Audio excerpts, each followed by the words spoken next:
à toutes et à tous. Chers amis du numérique, je suis encore resté sur la conférence d'hier avec nos amis de Facebook, donc je vais mettre des amis partout. Et puis on a même parlé des appels à manifestation d'intention d'investissement, encore d'autres amis. Donc bienvenue à cette seconde partie des Assises du numérique. Je voudrais donc remercier Monsieur Louis Gallois d'être avec nous ce matin, qui nous fait l'honneur d'inaugurer cette matinée. Je vous invite, Monsieur Gallois, à rejoindre le pupitre et à nous faire part de votre vision du numérique. Je rappelle que c'est effectivement sous votre présidence que c'était la SNCF à l'époque, en 2000, qui a lancé voyagesncf.com, qui est devenu aujourd'hui le premier site de voyage en France. Donc aujourd'hui, selon vous, le rapport entre numérique, compétitivité, un sujet qui vous est précieux. Merci beaucoup, merci de m'avoir invité à m'exprimer devant vous, devant un auditoire de spécialistes du numérique, donc que j'aborde avec un peu d'inquiétude.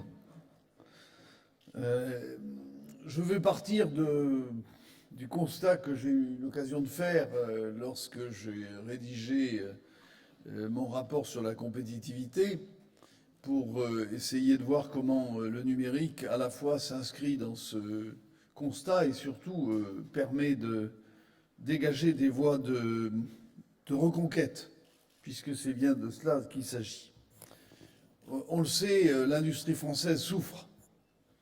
Elle a sa part dans la valeur ajoutée du pays est passée en 10 ans de 18% à 12,5%. C'est une chute incroyablement rapide et qui n'a pas d'équivalent dans les autres pays européens. Nos parts de marché en Europe sont passées également de 12,7% à 9,3%. J'ai pris les parts de marché en Europe parce que lorsque l'on parle des parts de marché mondiales, il y a évidemment la montée des émergents qui pèse. Là, c'est entre Européens. Donc la compétitivité relative de la France par rapport aux autres pays européens s'est fortement effritée. Je ne parle pas de l'emploi industriel qui a baissé parce que les causes de la baisse de l'emploi industriel sont multiples, notamment le fait qu'une grande partie des services qui étaient internalisés jusqu'à une date récente sont maintenant externalisés et se sont traduits par des pertes d'emplois, je dirais, statistiques, mais qui ne reflètent pas une réalité. On peut considérer néanmoins que sur les 2 millions d'emplois perdus dans l'industrie sur les 30 dernières années, entre le tiers et la moitié sont dus à une baisse de compétitivité, c'est-à-dire à la concurrence étrangère. La cause fondamentale de cette perte de compétitivité pour moi, c'est le fait que notre industrie n'a pas su monter en gamme. C'est-à-dire qu'elle n'a pas su incorporer suffisamment d'innovation, de qualité et de service. Et se trouvant dans un milieu de gamme, elle est directement exposée à la concurrence internationale et notamment à celle qui s'exprime dans les pays à bas coût. Donc nous avons certainement un problème de coût en France, mais nous avons surtout un problème de prix. Nous ne sommes pas capables l'industrie française n'est pas capable de faire ses prix. Donc elle s'aligne sur les prix mondiaux pour des produits milieu de gamme. Et c'est cela qui a laminé ses marges. Les marges industrielles françaises ont baissé de 10 points, elles sont passées de 30 à 20% en 10 ans. La capacité d'autofinancement a suivi, elle est passée de 85%, ce qui d'ailleurs n'était pas extrêmement élevé. La moyenne européenne est plutôt près de 100%, à 65% actuellement. Ce qui veut dire que l'investissement français a été sur la décennie stable, mais à un niveau constamment inférieur à ce que nécessiterait la montée en gamme. Et donc il y a un essoufflement du tissu industriel. Alors ceci évidemment n'est pas vrai partout, il y a des industries qui qui s'en tirent très bien, il y a des entreprises qui s'en tirent très bien, et c'est d'ailleurs ceci qui nous conduit à penser qu'il n'y a pas de fatalisme dans cette situation. La France a des atouts solides, mais il y a une cote d'alerte dont j'ai indiqué qu'elle était atteinte. Les causes de cette situation, du fait que nous ne soyons pas montés en gamme, que nous n'ayons pas pu dégager les capacités d'investissement nécessaires, sont multiples. Je ne fais que les citer. Une recherche et un appareil de formation insuffisamment articulés avec l'industrie, des financements abondants mais qui ne s'orientent pas vers l'industrie, une solidarité du tissu industriel franchement insuffisante, un dialogue social et un marché du travail qui fonctionnent mal. Tout cela, c'est bien connu. À cela s'ajoutent évidemment les causes générales que chacun connaît. Une dépense publique lourde qui est un sujet, dépense publique lourde d'ailleurs qui résulte assez largement d'un taux d'emploi, ça c'est un élément moins connu, d'un taux d'emploi faible. Il faut savoir que la population active en France représente à peu près la moitié de la population totale, 51%. C'est 56% en moyenne en Europe, et dans certains pays c'est 57-58%. La conséquence est double, la croissance potentielle de la France est plus limitée, et deuxièmement, les charges sociales sont plus lourdes, puisqu'il faut supporter à peu près la moitié de la population française qui est inactive. Ça pèse à la fois sur les dépenses publiques et sur les dépenses privées. Et il y a le numérique là-dedans. Il faut bien y revenir.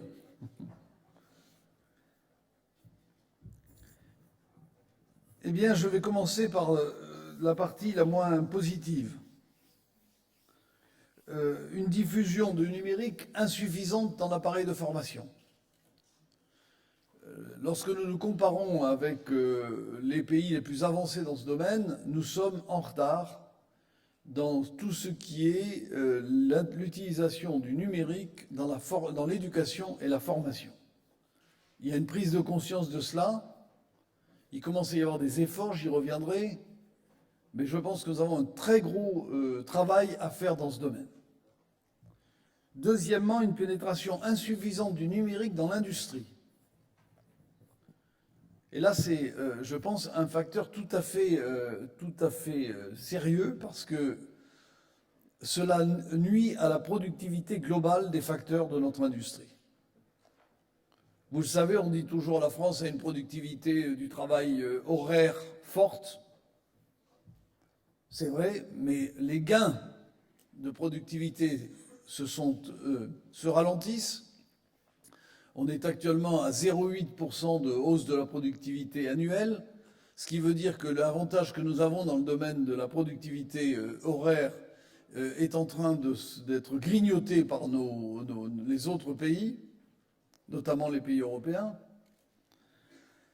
Et cela parce que nous n'investissons pas assez dans la productivité.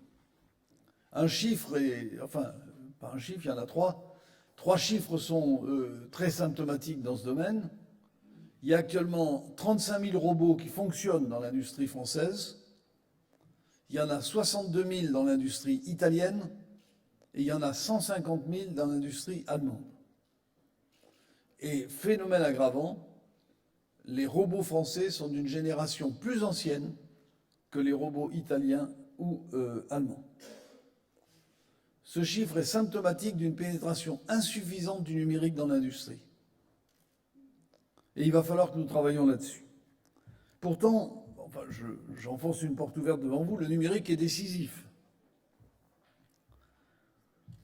C'est un secteur à croissance rapide, donc il offre des espaces de croissance à l'industrie française. C'est un secteur qui génère dans toutes les activités, c'est une technologie générique, elle génère dans toutes les activités de la productivité.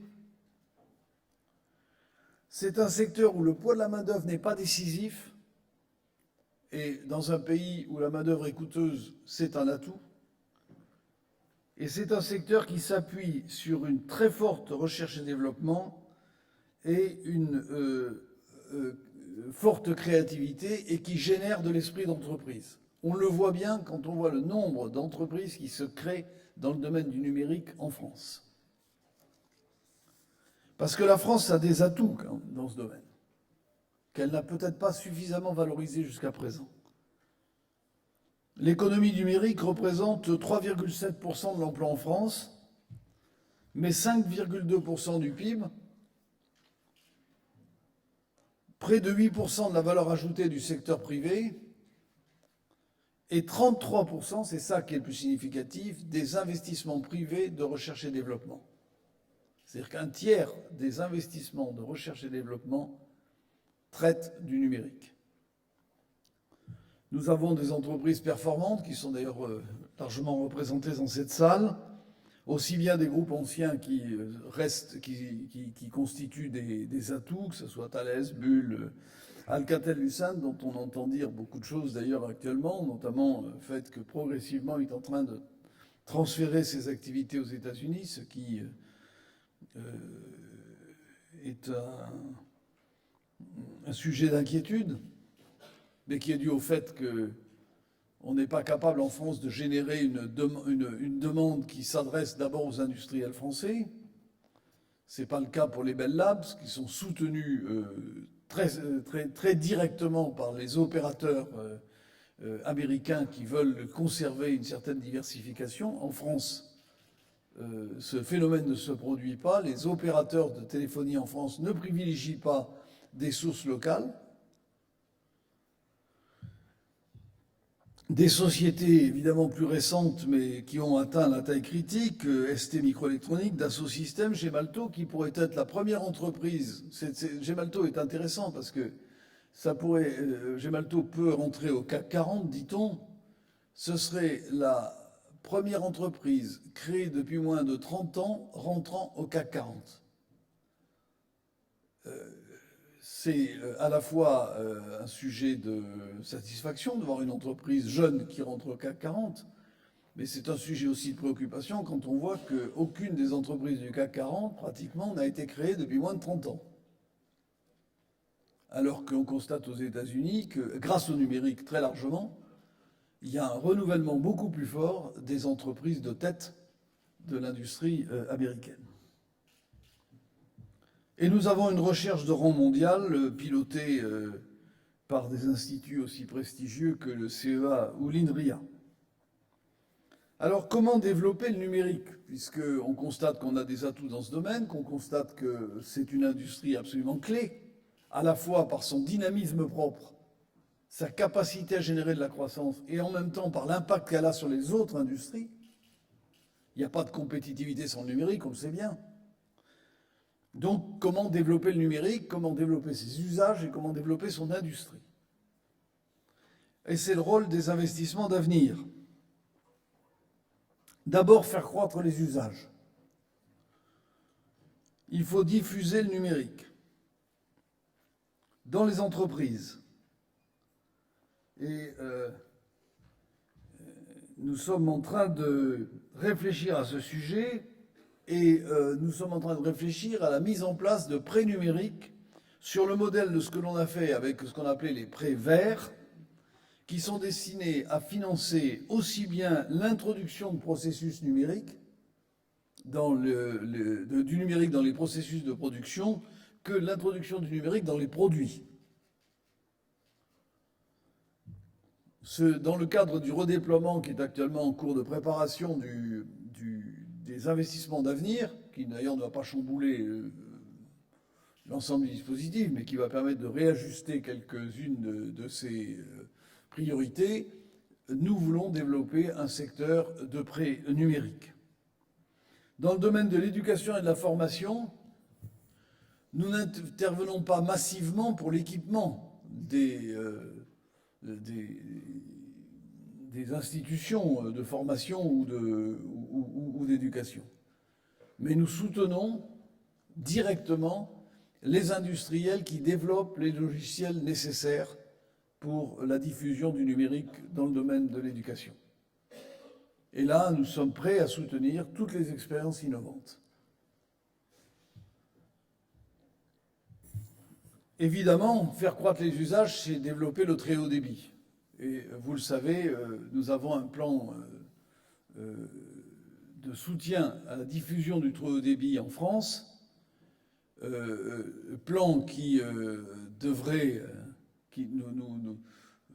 Notre apport est significatif, c'est quand même supérieur au milliard, c'est pas absolument nul, mais nous savons bien qu'il faudra que ce plan associe à la fois les opérateurs privés, puisqu'une partie de la demande est solvable et que c'est aux opérateurs privés de la satisfaire, et les collectivités territoriales. C'est un plan global de l'ordre de 35 milliards, ce qui veut dire que nous allons faire ça dans le temps, mais nous voulons progressivement organiser la montée en débit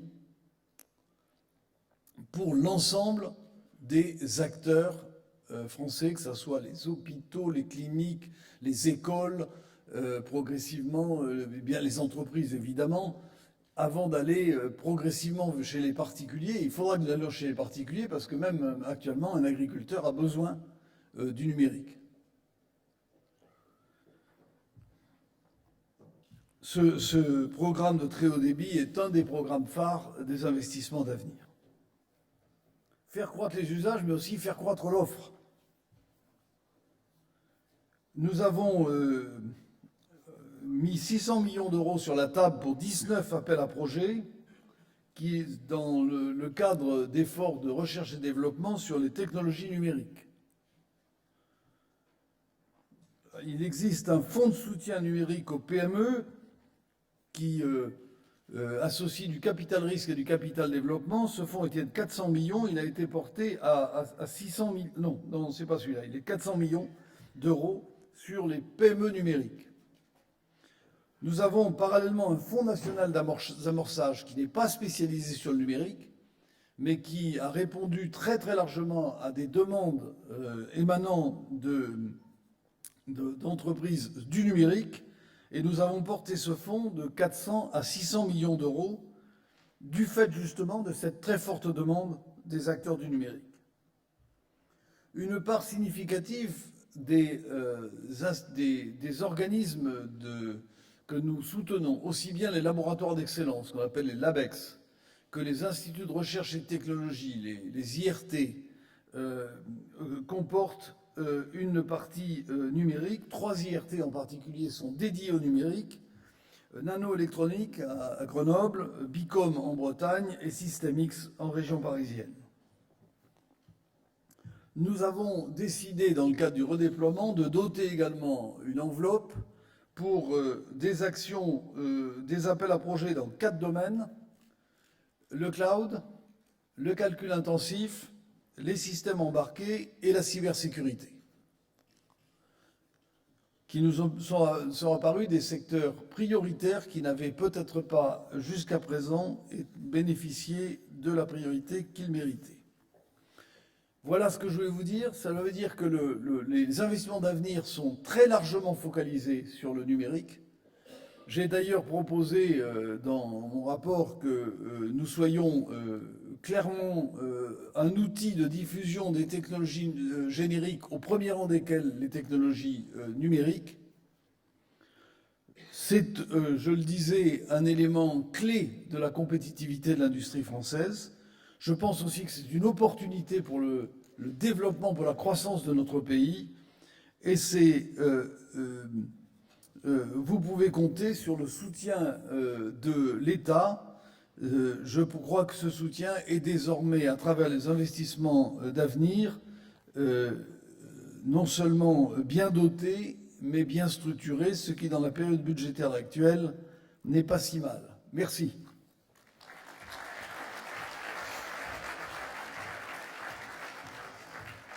Merci beaucoup, monsieur le commissaire général à l'investissement. Donc, quelque part, pour ceux qui se posaient la question, la 23e proposition, finalement, elle était déjà en œuvre au sein des travaux du commissariat général à l'investissement. Merci.